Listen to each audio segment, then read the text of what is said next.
ku itariki ya 19 z'ukwezi kwa kane twari hariya muri stade. Ubugeti yanjye sinzongera kuyimenya, barazihindaguye.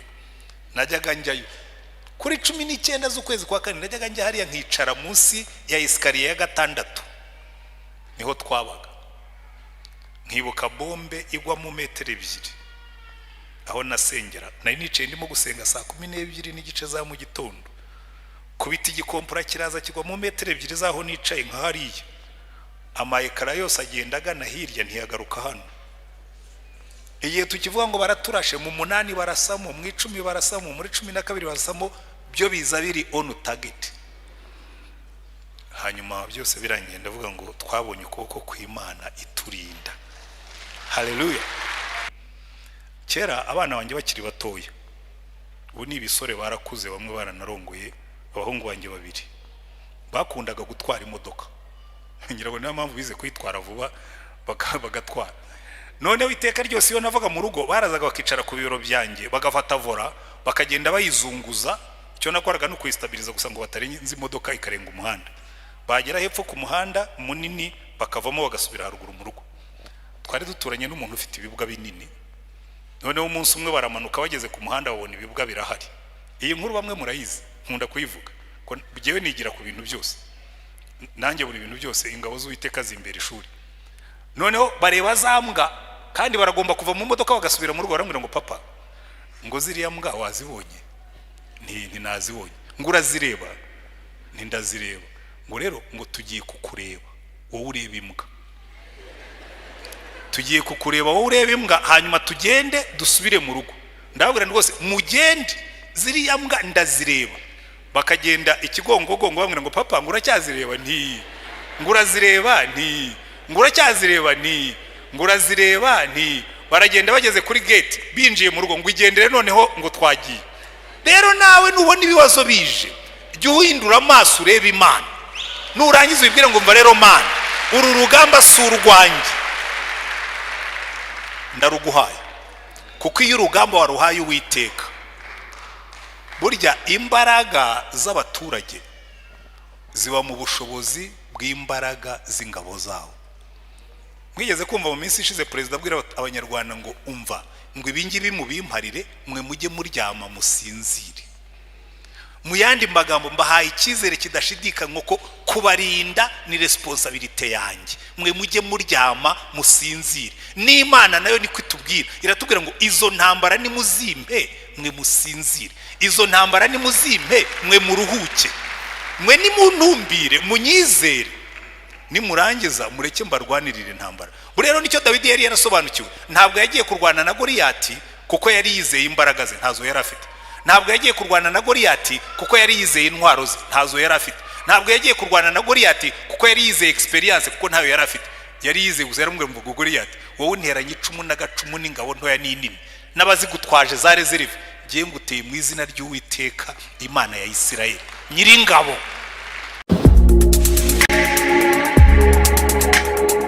Turakomeje rero mufate Bibiliya zanyu, Samuel wa mbere. Siko tutasomye ibice cyangwa wabisomye nta? Nari mbanje ari giye warusinziriye. Reka mbyisomere buriya, hanyuma kandi ndabahindurira nsome ibyo ngiye kwigishaho. Oya, hari ibice bibiri bampaye, hanyuma nkuramo kimwe, ikindi ndagihindura kugira ngo bize kujyanirana.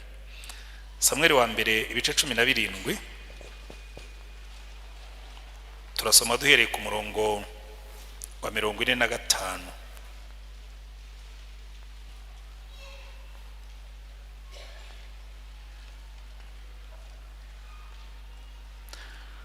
Dawidi abwira Umufilisitiya ati, wanteranye inkota n'icumu n'agacumu, ariko jyewe nguteye mu izina ry'Uwiteka Nyiringabo, Imana ingabo za Isirayeli wasuzuguye.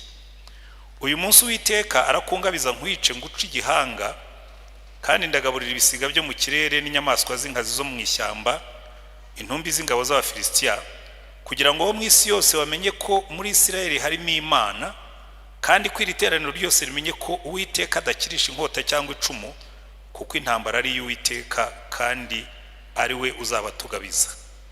Nuko Umufilisitiya ava aho yarari aza guhura na Dawidi ahuta yiruka yerekeye ingabo zabo ngo ahure n'umufilisitiya. Dawidi akaba mu mvumba ye akuramo ibuye ararirekera, ariko cora umufilisitiya mu ruhanga ririgitamo yikubita hasi yubamye. Ko niko Dawidi yahanguje umufilisitiya ibuye ry'umuhumetso, aramunesha aramwica, kandi nta nkota Dawidi yari yitwaje. Dawidi aravuduka amuhagarara hejuru, asingira inkota ye ayikura mu rwubati rwayo, aramuhorahoza rwose ayimucisha igihanga. Nuko abafilisitiya babonye intwari yabo ipfuye bariruka. Amen. Icyo nicyo gice cya mbere dusomye. Icya kabiri turagisoma mu Befeso ibice 6. Abefeso ibice 6 turahera ku murongo w'10 tugeze ku murongo wa 14 wa 13. Ibisigaye mukomerere mu mwami no mu mbaraga z'ubushobozi bwe bwinshi, mwambara intwaro zose z'Imana kugira ngo mubashe guhagarara mudatsinzwe n'uburiganya bwa Satani, kuko tudakirana n'abafite amaraso n'abafite umubiri, ahubwo dukirana n'abatware n'abafite ubushobozi n'abategeka isi y'umwijima n'imyuka mibi y'ahantu ho mu ijuru. Nuko rero mutware intwaro zose z'Imana kugira ngo mubashe gukomera ku munsi mubi, kandi murangije byose mubashe guhagarara mudatsinzwe. Haleluya. Amen. Abasengera hano murabizi turi mu minsi tumaze twiga ku nyigisho z'urutonde z'uruhererekane, ibyo twita series z'amazina y'Imana. Haleluya. Murabizi abantu batandukanye bashingiye ku izina Imana yahaye Mose, Jehova, Yahwe, bagiye bakora amazina atandukanye bakita Imana amazina. Aburahamu ku musozi wa Moriya agiye gutamba umuhungu we, hanyuma Imana iramutabara imuhise kurume yo gutamba, hanyuma aho hantu ahita Jehova Jaire, Yehova Yire ko tuyita mu Kinyarwanda, Uwiteka Imana ituma biboneka. Mu yandi magambo, Imana itugaburira, Imana idutunga, Imana itubeshaho. Haleluya.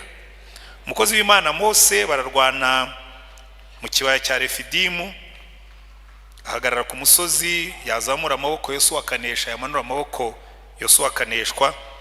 Hanyuma ageze bamufata amaboko ngo Yosuwa atsindisha abamarayika inkota, arangije yubaka igicaniro arakibatiza cyita Jehova Nisi, Imana ibendera ryacu, cyangwa Imana ihora iturwanirira. Haleluya. Hanyuma Gideyoni yicaye munsi y'igiti cy'umwera arimo gusekura ingano mu muvure, Imana iramubonekera, ariko amaze kumenya ko ari Imana aravuga ati ndapfuye. Imana iramubwira ati ntacyo uri bube. Hanyuma yubaka igicaniro akita Jehova Shalom, Uwiteka amahoro yacu, n'ayandi mazina n'ayandi mazina n'ayandi mazina. Ndenda kubabwira buri muntu wese muri twe wigeze akorana n'Imana, wigeze abona Imana imukorera. Ushobora kuba ari wisi Imana izina nawe ntumenye ko wayise izina. Haleluya. Ahubwo reka nkubaze, haba waba ushobora kwibuka igihe Imana yakoze ikintu ukicara ukavuga ngo umva Mana uri Imana? Haleluya. Hari igihe umuntu yicara akavuga ngo umva Mana uri Imana. Amina. Mfite umwana w'umukobwa, hari ubwo abantu bajya banga gutanga ubuhamya bwo mu rugo, ariko buriya nka biriya neti na ngondo bakoze ni byiza. Burya mujye mutanga ubuhamya bw'iwanyu, kuko burya ubuhamya bw'iwanyu nibwo bw'iwanyu. Hari abantu bakunda ibintu byo hirya kure bya generalite, ngo ariko ntukavuga ibintu byawe, ngo ntukishyira ahagaragara, jya uvuga ibikureba. Ishimwe ryawe riba ari iryawe, n'ibyaha byawe wihannye biba ari ibyawe. Ibyo ni byo abantu bakunze kumuza, ngo ntukavuga ibyaha byawe. Kandi Imana yarangiriye neza, reka nyibabwira ko nari umunyabyaha, Imana ikangirira neza. Amina. Cyo rero nendaga kubwira si icyo, twese burya tujya twita Imana izina. Muri 94 twabyaye umwana w'umukobwa. Hanyuma murabizi abagabo tuba dufite responsibility ikomeye cyane yo kubona izina uzita umwana. hanyuma na madamu turicara ndamubwira ntuya mwana tumushakira izina rikwiye igihe tuvuyemo. Turashakisha hanyuma tumwita Uwirinze. Uwirinze, hari abantu bajya basoma izina rye wenda nk'iyo yanditse ku bipapuro bakamwita Uwirinze. Ni Uwirinze kuko twabonye Imana irinda umuntu. Imana ikakurinda, ibintu bikaza ukabibona, bombe zikagwa zikagucaho. Umva, ku itariki ya 19 z'ukwezi kwa 4 twari hariya muri stade. Ubugeti yanjye sinzongera kuyimenya, barazihindaguye. Najyaga njyayo kuri 19 z'ukwezi kwa 4, najyaga njya hariya nkicara munsi ya esikariye ya 6, niho twabaga. Nkibuka bombe igwa mu metero 2 aho nasengera. Nari nicaye ndimo gusenga saa 12 n'igice za mu gitondo. Kubita igikompura kiraza kigwa mu metero 2 zaho nicaye nka hariya. Amayekara yose agenda agana hirya ntiyagaruka hano. Igihe tukivuga ngo baraturashe mu 8 barasamo, mu 10 barasamo, muri 12 barasamo, byo biza biri on target. Hanyuma byose birangiye ndavuga ngo twabonye ukuboko kw'Imana iturinda. Haleluya. Umwana twabyaye tumwita Uwirinze. Uw'Imana irinze. Ukajya umenya ngo Imana ni umurinzi wanjye, agahora ari urwibutso. Washobora kutabimenya kuko yarataravuka, ariko giye iyo murebye ndavuga ngo uzahora uri reminder y'ukuri resulta y'uburinzi bw'Imana, kuko Imana itaturinda ntawe yaravutse. Amen. Wigeze uhura n'Imana uyita izina? Wigeze ugira ahantu Imana yagusanze iteka ryose wahasubira ukumva Imana irongeye ibaye nshya kuri wowe, ukavuga ngo ya Mana twahuriye aha ngaha? Hari Imana yo ku migezi, hari Imana yo muri stade, hari Imana y'ikabuye. Twarayikabuye hasaga nabi. Ndicara numva ibyiringiro biraheze, ndicara nzamurijwe mbwira Imana ngo Mana n'ahantu hasa naha urahari.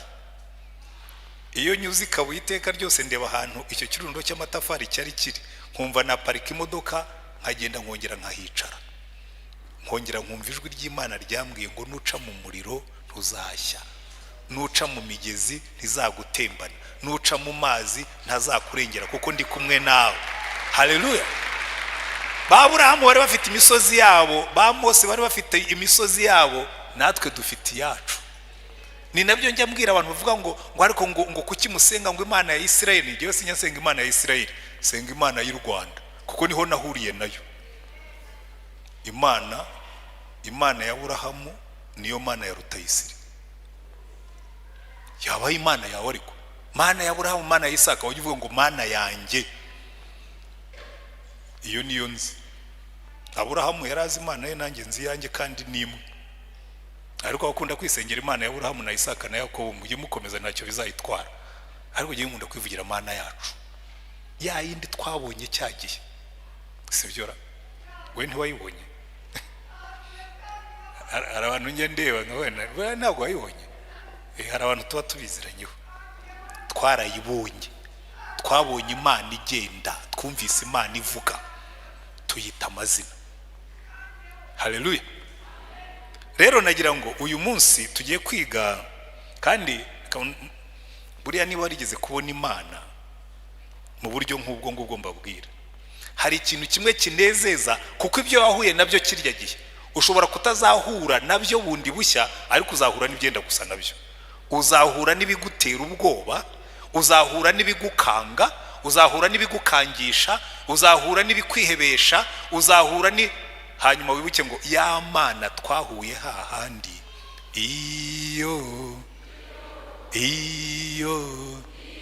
Iyo niyo Mana nzakorera. Ya Mana wahuye nayo cya gihe iracyari ya yindi. Ya Mana wahuye nayo ikakurinda iracyari ya yindi. Ya Mana yaguhaye ibyo wari ukeneye iracyari ya yindi, yo ntihinduka. Niyo mpamvu mu izina ryayo yaravuze ngo izina ryanjye ni ndiho. Ni ukuvuga ngo si impinduka, nta n'umugambi ifite wo guhinduka, nta n'igishobora kumpindura. Haleluya. Iryo zina rigumaho. Uyu munsi ndagira ngo nihute twige izina dufite uyu munsi ryitwa Uwiteka Nyiringabo, Jehova Sabaoth. Uwiteka Nyiringabo. Muzi nakoze ubushakashatsi muri Bibiliya nsanga mu mazina yose abantu bahaye Imana irigaruka kuruta yandi yose ni iringiri. Nimufata Bibiliya za abafite telefone zirimo Bibiliya uze kujya mu ishakiro ushyiremo ijambo Nyiringabo, uraza gusanga riza inshuro zirenze 150. Ushatse Jehova Jaire, Jehova Jire, Jehova Nisi, Jehova Shalom, Jehova Rafa, uzasanga wenda riza muri rimwe cyangwa kabiri, ariko ntabwo rigera mu 150. Izina ry'Imana riza kuruta yandi ni Uwiteka Nyiringabo. Haleluya.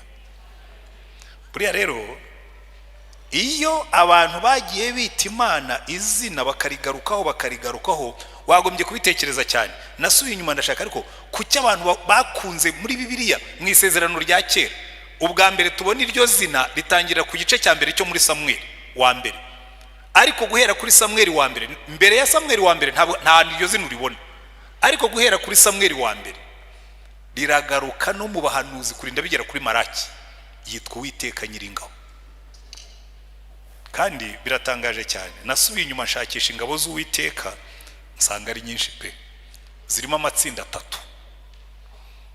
Itsinda rya mbere ni ingabo zo mu ijuru, kandi Bibiliya itubwira ngo mu ijuru Imana ifite abamarayika uduhumbi n'agahumbagiza. Mbese Yohana yarababonye ananirwa kubabara.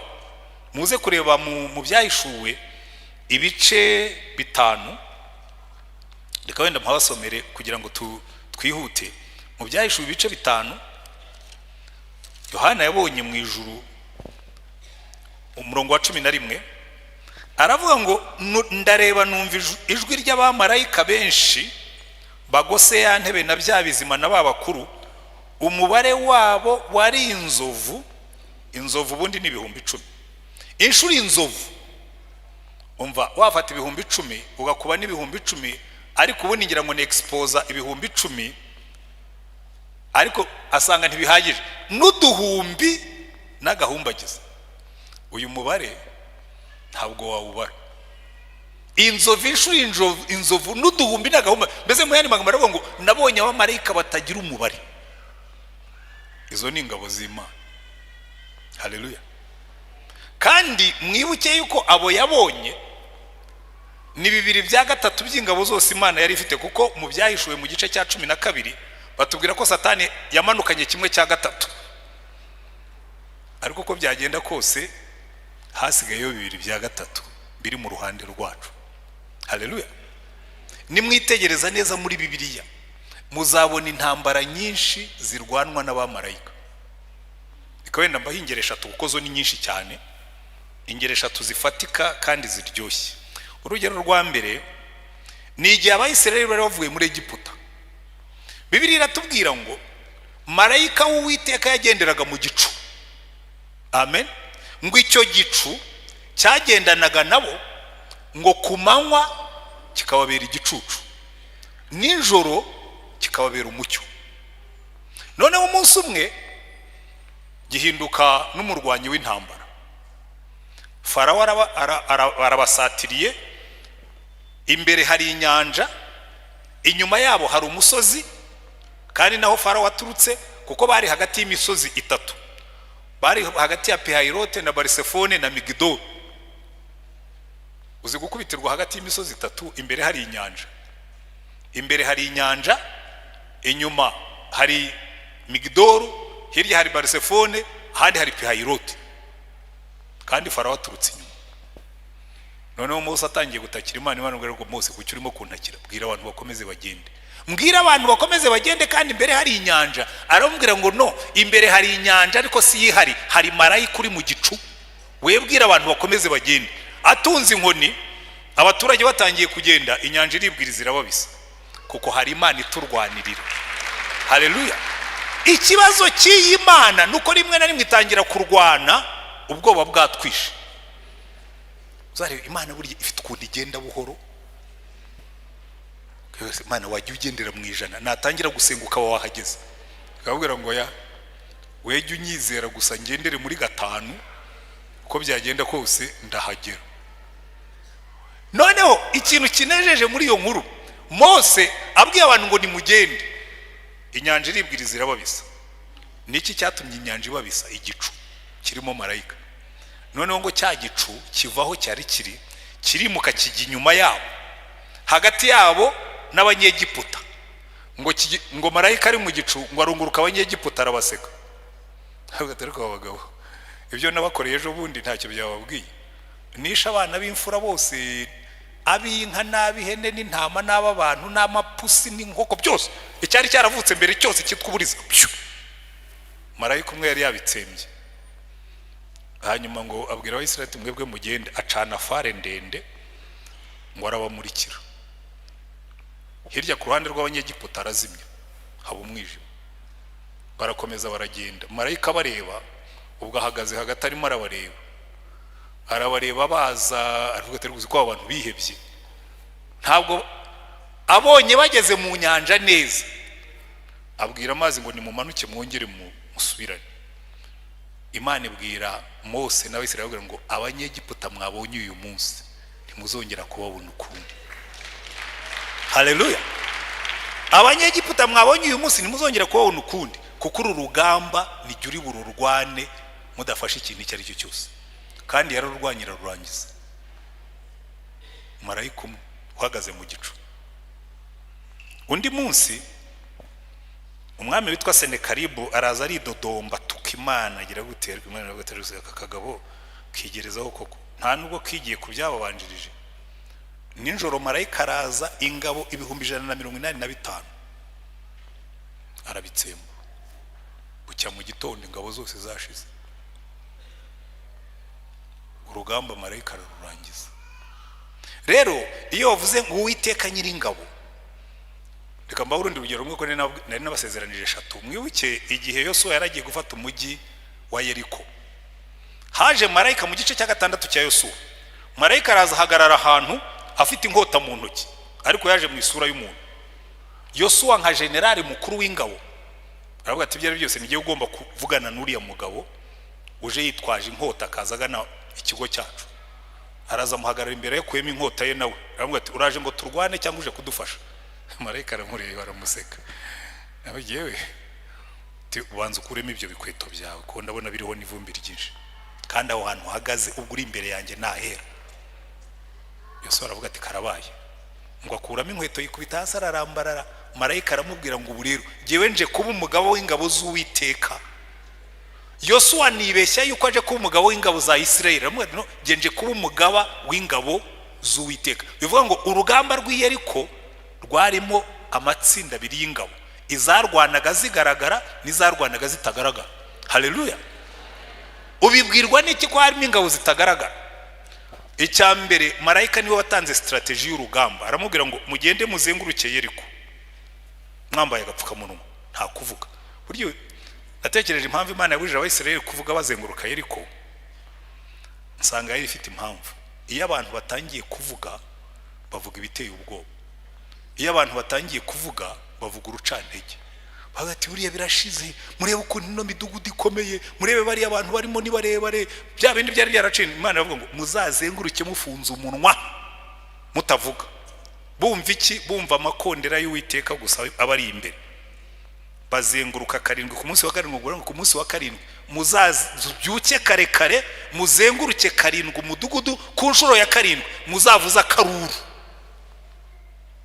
Ntabwo bari bazi kiri bube bavugije karuru, babikoze nkuko babwiwe basubira mu ngando. Nibwira ko abantu b'Iyeriko bagomba kuba barabwiye abasirikare ati mujye kwiryamira, turabona bari abagabo nta mugambi bafite wo kurwana.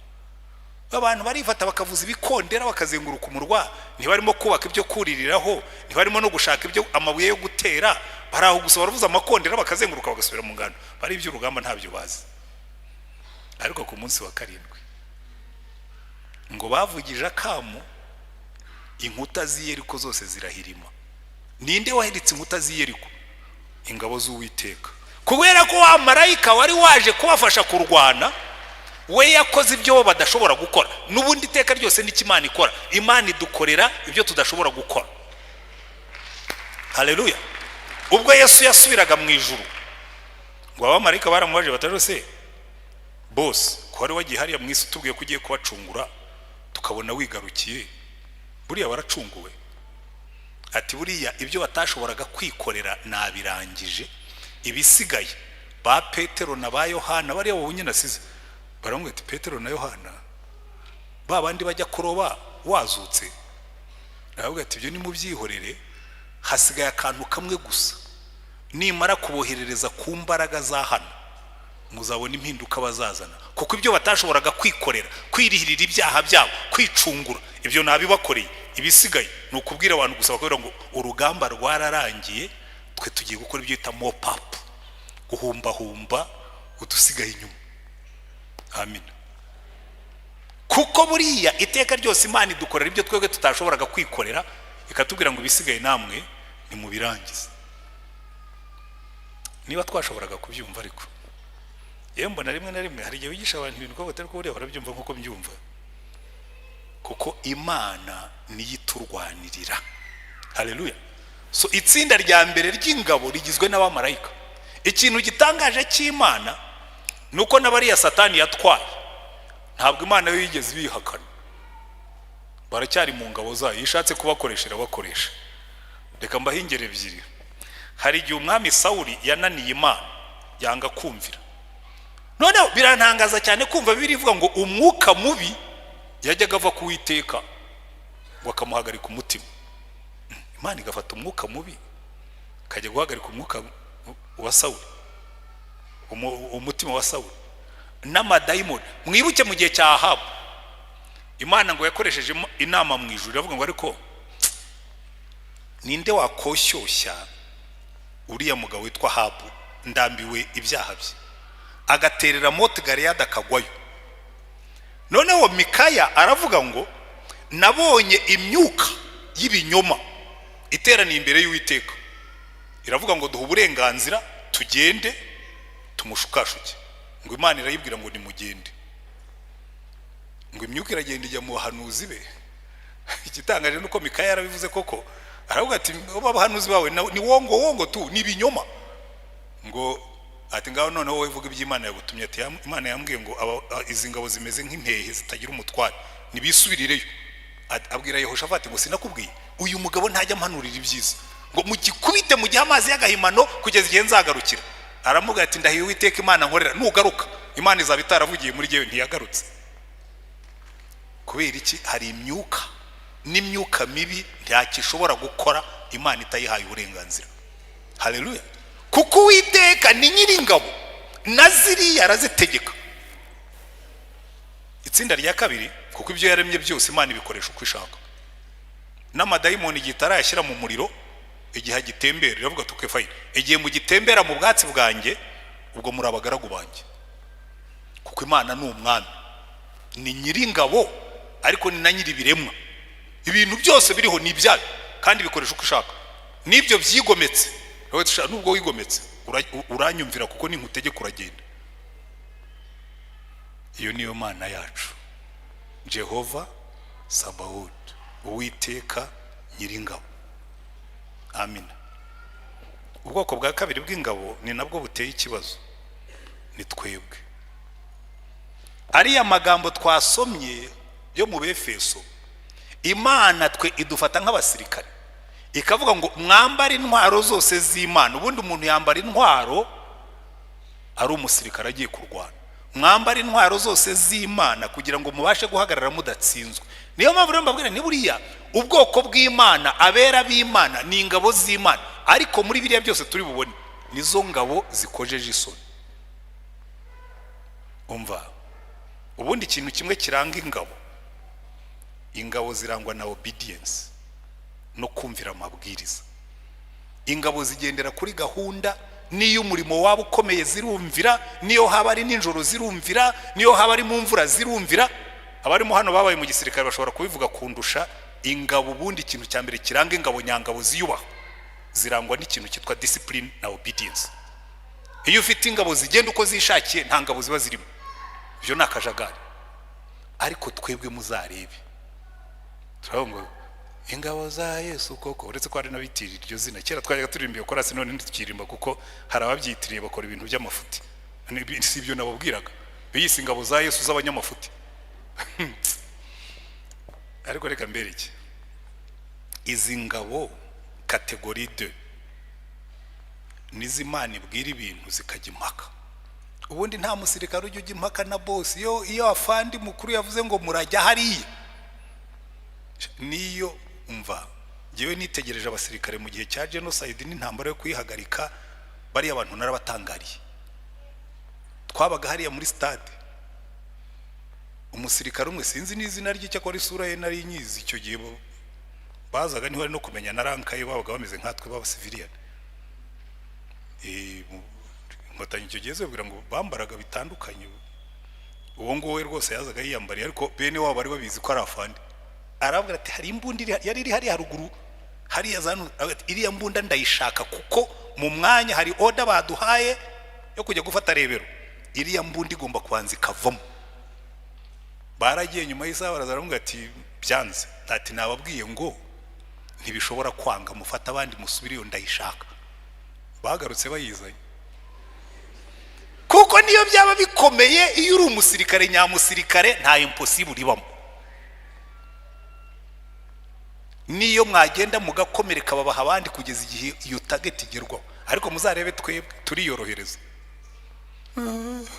Ariko urumva ibintu barimo kutubwira ngo nitureke gusambana, ngo nitureke gukunda ibintu ubundi biri simple. Twebwe ingabo za Yesu umva nizo ngabo zitagira gahunda, nizo ngabo zitagira discipline, nizo ngabo zikorera ibyo shebuje yazibujije kandi zigakomeza zisa n'iz'ibihugu bimwe na bimwe nashaka kuvuga mu mazina. Ingabo zitagira discipline.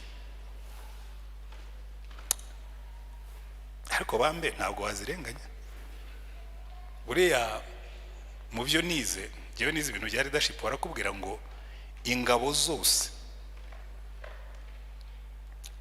zigenwa cyangwa zigengwa na kadete abofisiye bazo bizemo. Iyo ufite abasirikare bakuru bigiye muri kadete za wongo z'amafutifuti, ugasanga pastor ni utanga urugero rw'ubusinzi, ugasanga ni ukabakaba ni ugira gute, nta kuntu ingabo zitazasa nawe, kuko ingabo zose zisa n'umutware wazo. Ariko icyo nicyo kibazo cy'izi ngabo. Kategori 2 y'ingabo nizo ngabo zirwana hagati yazo zikumva ari normal, kandi shebuja yazihaye akazi bajya gukora, bafite brigade ya 400 igomba kungikanya n'iya 405, zirahindukiye intwaro babahaye bararasanye, kandi shebuja bari ntibanagire n'isoni bakamugaruka imbere. Buriya nkunda ukuntu basogokuruza batozaga abasirikare babo. Umwami witwa Ruganzu yari afite ingabo zitwa ibisumizi, hanyuma bavuye gutera hirya iriya bamurasa mu jisho arapfa. Ibisumizi baravuga ati ntabwo dushobora kubaho umwami wacu yapfuye, bose bariyahura. Ati no nta kuntu twazabwira abanyarwanda ko umwami wacu bamwishe duhari. Ariko bari bamurasha umwambi, suko ingabo zari zananiwe kumurwanirira. Umushi yahagaze mu giti amurasa mu jisho, umuntu arapfa. Na Rwabugiri niko yapfuye. Buriya bari abantu wirigire hari ukuntu batumazeho abami abibihanganye bose bishwe n'imyambi y'abashi n'abanyabungu. Ariko icyo nenda kubabwira si icyo ngicyo. Urumva abo baravuga ati no ibi ntabwo dushobora kubyemera ko bibaho. Ariko twebwe usanga uyu nguyu ngo ni iki ntashobora gufatanya n'uyu no mu itorero rimwe. Ugasanga niyo turi no muri paruwasi imwe nka hano, ugasanga dufite senior pastor ariko erezo makwani Remera bidahari. Senior pastor ntashobora kuvugana na Oderi. Ndabitanga urugero kuko hano ni iwacu kandi nzi ko bo nta bihari. Ariko ngira ngo murabizi haraho bijya biba, kumva za bombori zihora ukabise. Izi ngabo ni bwoko ki? Izi ngabo zambaye uniform ariko zikaba zirimo kurwana hagati yazo. Ariko nazo ni ingabo zayo z'Imana, Jehova Sabaoth, Uwiteka Nyiringabo. Nimbi nazo zibarize. arazihanganira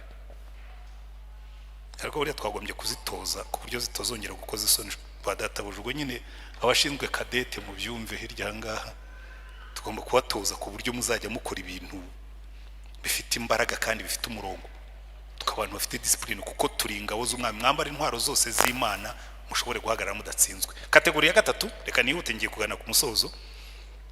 Kategori ya gatatu igizwe n'ibintu tutatekereza ko Imana ibyita ingabo.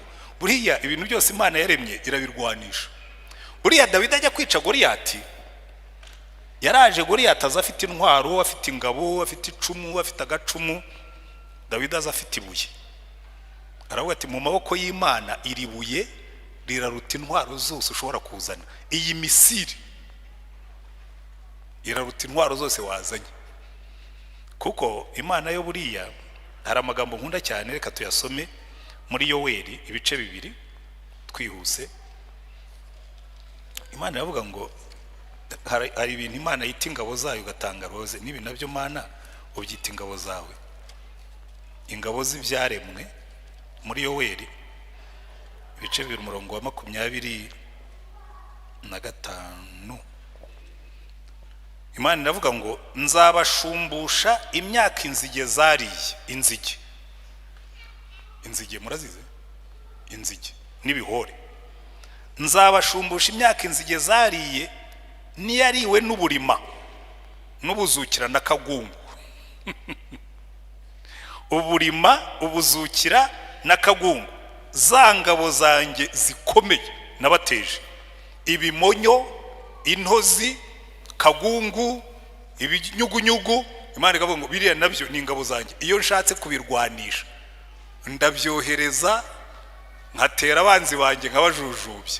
Tekereza hari ahantu Imana yigeze guteza abantu amavuba aramanuka ariko buriya nimushaka kumenya ko Imana koko igira ingabo umuntu yigeze kuduhuhamya mu gihe cya genocide yarirukanse bamwirukankanya arirukanka yihisha mu mwobo umwobo wari uriho ibitagangurwa urabizi buryo ibitagangurwa iyo uciye ku bitagangurwa byabyo za ndodo zazo zihita zishiraho igihe abandi bakirimo kumushaka ibitagangurwa biribwiriza bisubizaho intagangurwa biradoda neza ku buryo wareba ukabona nta ubudodo bwagiye abantu barazahagarara imbere y'umwobo baravuga ati ibyo byose niba yanagiye ntiyagiye muri uyu mwobo kuko iyo ajya muri uyu mwobo izi ntagangurwa ntiziba zikiriho bacaho baragenda izo ni ingabo z'Uwiteka ashobora kohereza zikakurwanirira.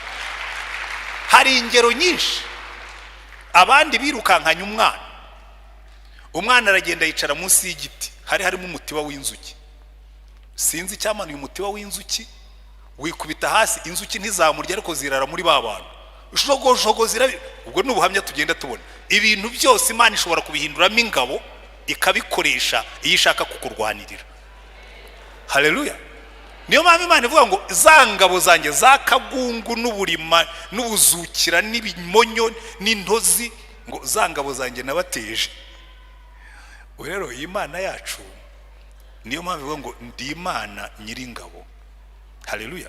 Ariko reka nangirize kuri ijambo Dawidi yabwiye Goliyati yaramubwiye ngo rega Goliyati ibintu urimo gukora nuko utasobanukiwe urwana nawe yaramubwiye ngo uru rugamba surwanjye uru rugamba n'urw'Uwiteka nyiringabo nguteye mu izina ry'Uwiteka nyiringabo Imana y'ingabo za Isirayeli wasuzuguye uyu munsi Uwiteka arakungabiza nkwice nguce igihanga kandi ndakugaburira ibisiga byo mu kirere n'inyamaswa z'inkazi zo mu ishyamba intumbi z'ingabo z'Abafilisti kugira ngo abo mu isi yose bamenye ko muri Isirayeli harimo Imana kandi riteraniro ryose rimenye ko Uwiteka adakirisha inkota cyangwa icumu kuko intambara ari y'Uwiteka kandi ari uzabatugabiza. Ndagira ngo mutahanire ijambo intambara ni y'Uwiteka. Ntabwo nzi urugamba urimo kurwana narwo ntabwo nzi intambara uhanganye nayo ariko nufata iyo ntambara ukayibwira Imana ngo mva rero Mana ibi bibazo ndabiguhaye nyangunda kubabwira hano inkuru ntabwo ari umugani ni inkuru. Kera abana banjye bakiri batoya ubu ni ibisore barakuze bamwe baranarongoye abahungu banjye babiri bakundaga gutwara imodoka ngira ngo niyo mpamvu bize kwitwara vuba bagatwara. Noneho iteka ryose iyo navaga mu rugo barazaga bakicara ku biro byanjye bagafata vora bakagenda bayizunguza. Icyo nakoraga no kuyistabiliza gusa ngo batarenze imodoka ikarenga umuhanda. Bagera hepfo ku muhanda munini bakavamo bagasubira haruguru mu rugo. Twari duturanye n'umuntu ufite ibibuga binini. Noneho umunsi umwe baramanuka bageze ku muhanda babona ibibuga birahari. Iyi nkuru bamwe murayizi nkunda kuyivuga ko bigewe nigira ku bintu byose. Nanjye buri bintu byose ingabo z'Uwiteka zimbera ishuri. Noneho bareba zambwa kandi baragomba kuva mu modoka bagasubira mu rugo barambwira ngo papa ngo ziriya mbwa wazibonye? Nti nazibonye. Ngo urazireba? Nti ndazireba. Ngo rero ngo tugiye kukureba wowe ureba imbwa. Tugiye kukureba wowe ureba imbwa hanyuma tugende dusubire mu rugo. Ndababwira rwose mugende ziriya mbwa ndazireba. Bakagenda ikigongogongo bamwira ngo papa ngo uracyazireba? Nti ngo urazireba? Nti ngo uracyazireba? Nti ngo urazireba? Nti baragenda bageze kuri gate binjiye mu rugo ngo igendere noneho ngo twagiye. Rero nawe nubona ibibazo bije jya uhindura amaso ureba Imana. Nurangiza ubibwire ngo mva rero Mana uru rugamba si urwanjye ndaruguhaye. Kuko iyo urugamba waruhaye Uwiteka burya imbaraga z'abaturage ziba mu bushobozi bw'imbaraga z'ingabo zawo. Mwigeze kumva mu minsi ishize perezida abwira abanyarwanda ngo umva ngo ibingibi mubimparire mwe mujye muryama musinzire. Mu yandi magambo mbahaye icyizere kidashidikanywa ko kubarinda ni responsibility yanjye. Mwe mujye muryama musinzire. N'Imana nayo niko itubwira, iratubwira ngo izo ntambara ni muzimpe mwe musinzire, izo ntambara ni muzimpe mwe muruhuke, mwe ni muntumbire munyizere, nimurangiza mureke mbarwanirire intambara. Rero nicyo Dawidi yari yarasobanukiwe. Ntabwo yagiye kurwana na Goliyati kuko yari yizeye imbaraga ze, ntazo yari afite. Ntabwo yagiye kurwana na Goliyati kuko yari yizeye intwaro ze, ntazo yari afite. Ntabwo yagiye kurwana na Goliyati kuko yari yizeye experience kuko ntayo yari afite. Yari yizeye gusa yaramubwira ngo Goliyati wowe nteranye icumu n'agacumu n'ingabo ntoya n'inini n'abazigutwaje za reserve, ngiye nguteye mu izina ry'Uwiteka Imana ya Isirayeli nyiringabo. Kandi uyu munsi kubera ko iyo Mana nyizi irakungabiza n'izi ngabo z'Abafilisitiya kuko wayisuzuguye. Kandi impamvu mbikubwiye uru rugamba si urwanjye, it's not about me. Muri iki abakristo mutari mwasobanukirwa. Nufata ubuzima bwawe ukabuha Yesu, haleluya, n'intambara ujye uzimurekera. Ikintu nigeze mu gutumva Yesu ubu buzima ko nabuguhaye none bakaba bashaka kubunyambura, azakubwira ati urwo rugamba si urwawe, ngiye mfite ubushobozi bwo kurinda ibyo bambikije.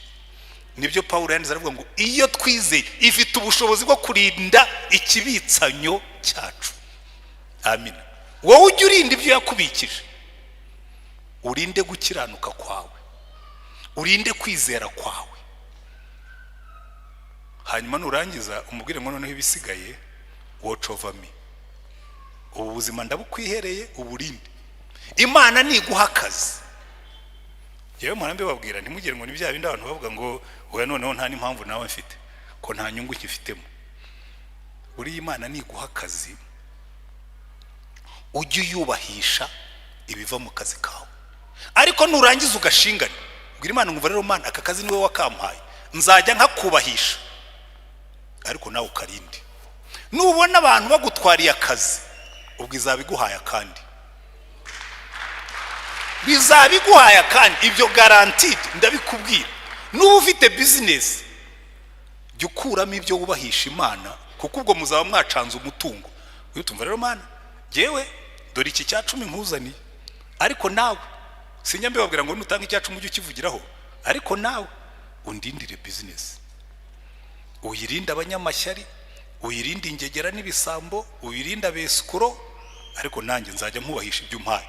Uzabuzi ngo iyi Mana iyi business nayihaye nizayicunga.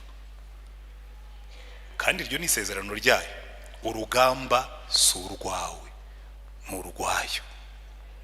Jehova Sabaoth, Uwiteka nyiringabo, Imana iturwanirira.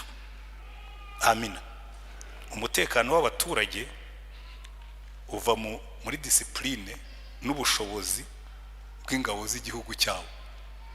Urumva buriya mu bantu bagira security abanyamerika bo, iyo umunyamerika agiye ahantu arabanza akiyandikisha muri ambasade bakamenya ko hari, kandi bigira umumaro. Twigeze kujya Sierra Leone, reka ndangirize kuri iyo nkuru dusenge. Noneho tugezeyo tumazeyo iminsi 4, twari hamwe n'abanyamerika twagiye kwigisha abanyamasengesho baho. Intambara iraturika hagati witwa Paul Kuruma n'uwitwa Fode Sango. Intambara iraturika mu mujyi. Abanyamerika kubera ko yari yandikishije kuri ambasade bahise bohereza imodoka yo kuri ambasade izaho twari turi, bati tuje kukujyana. Batanze itegeko ngo tweva ko abanyamerika bose. Aravuga ati ntabwo nshobora gusiga abagenzi banjye n'igihe wabazanye. Aravuga ati uko byagenda kose bazane nabo tubajyane. Turagiye badukubita mu ndege ya UN baratwambutsa batujyana hakurya Conakry, kubera yuko hari abaturage bafite umutekano kuko ingabo zabo zihora ziri maso. Amina. Imana yacu areka kugira ngo izi ngabo zose ziri mu service kandi ndiso. Umutekano wawe ni responsibility yanjye, ariko icyo ugomba gukora ugomba kubuzwi ko hari. Amen. Ugomba kubuzwi ko hari, hanyuma hasigaye nawe ukaguma munsi y'igicucu cy'isumba byose aho turindirwa. Jehova Sabaoth, Uwiteka Nyiringabo. Wenda wicaye mu no munsi ufite intambara nyinshi urimo kurwana, ibintu birakugoye pe, birakuruhije, birakunanije, ariko uyu munsi ndakubwira ngo fatira ijambo rigira iryawe ngo uru rugamba si urwawe, rufata urwegurira Imana. Nuzicara mu kazi urimo gukora ukabona abantu rwose akazi kawe wakundaga abantu barimo baragashaka, barimo barakanuganuga, ujye wicara uvuge ngo hari ikintu kimwe nzi, hari Imana indwanirira indeberera aho nge ntareba, nicyo gikundira. Amen. Iyo ufite imyaka nk'iyanjye hari byinshi waramenye ku Mana, ubona nakomeza nkarondogora nkomeje, ariko hari ikintu kimwe nzi. Hari ijambo Imana yigeze kumbwira ngo ntukavunwe n'ibyo utabona. Ibyo utabona nzajya mbikurebera, ujye wita ku byo ureba kandi bikugoye ujye ubimpereza, hanyuma ibyo utabona aho nzajya mpakubera. Umuntu akaza kuvuga ati abantu barimo ngabaganire, ntabwo bwebwe mubizi ibyo ngibyo Imana yarambwiye ngo sinkabitindeho, yo irimo irabireba. Papa urebe ziriya mbwa, twe turakomeza tukurebe. Imana izakureberera aho utareba naho udashobora. Jehova Sabaoth. Reka dusenge Imana, ariko niba urimo ukaba ufite intambara zirimo kukugora, reka ngufashe kuzisengera. Tubwire iyo Mana yiyemeje kutubera Imana Nyiringabo, uturwanirira intambara. Zamura ikiganza ariko nawe banze urebe uvuge ngo ariko ubundi iyo nsaba Imana, erega buri iyo tutajyana n'uwo munyamerika ntabwo tuba twaravuye Sierra Leone. Twakijwe nuko dufite umunyamerika kandi nawe yari yandikishije kuri ambasade babizi ko hari. Iyo tutagira umunyamerika twebwe ntawe ari kutweva ko icyo gihe u Rwanda rwari rutarakomera nkuko dukomeye uyu munsi. Rero reka mbabwire, banza wiyandikishe mu bana b'Imana, hanyuma narangiza ujye ubwira Imana ngo Mana papa ziriya mbwa zirebe, jewe ndakomeza nkuhanje amaso. Hanyuma dusenge Imana. Niba wumva washaka kwakira Yesu uyu munsi, kuko ijambo ry'Imana yatubwira ngo abamwizeye abamwakiriye bakizera izina ryabahaye ubushobozi bwo kuba abana b'Imana, aho niho duhera. Ariko niba warakiriye Yesu ukaba ufite n'intambara, niyo waba utaramwakira ukamwakira uyu munsi kandi ufite n'intambara, byose mubwire tumva rero Yesu ndiyandikishije, ariko guhera uyu munsi izi ntambara ndaziguhaye.